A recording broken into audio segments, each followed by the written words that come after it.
vortex, d'une façon générale, sont omniprésentes dans notre nature.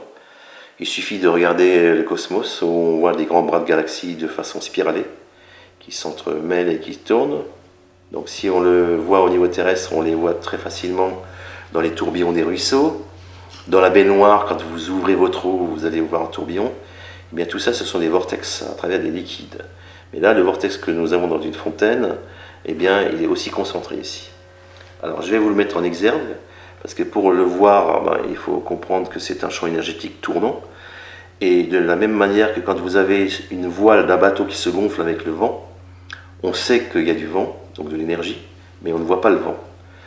Donc, pour la mettre à la vue de tout le monde, cette expérience va utiliser un anneau, voici, qui est en fait un anneau de porte-clés sur lequel on a mis un fil de ménagère, fil de couture, et qui va nous servir de pendule.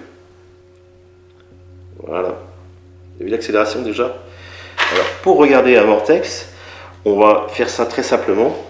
Je vais désolidariser une partie de la fontaine magnétique, parce que si je fais l'expérience à travers, vous n'allez pas le voir. Donc je vais mettre la fontaine à l'envers.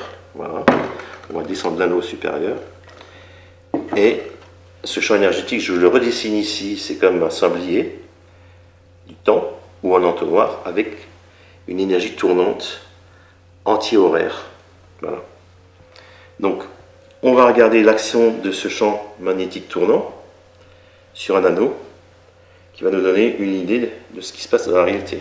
Alors, on démarre. On voit la tension déjà ici. On a dit que ça tourne à gauche. Voilà. On a bien vu qu'il y a une rotation puisque le fil se détorsade.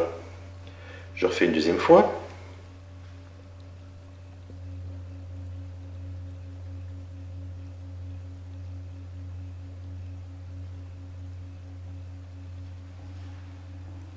Donc ce vent magnétique tournant, on le retrouve dans la structure de ce manchon, dans cette cavité, où bien sûr, nous avons mis la bouteille à l'intérieur, l'anneau inférieur, qui est avec des feutres carrés, qui est entièrement démontable et nettoyable, et l'anneau qui est en lévitation. Voilà, ainsi l'eau va être dynamisée par ce vortex.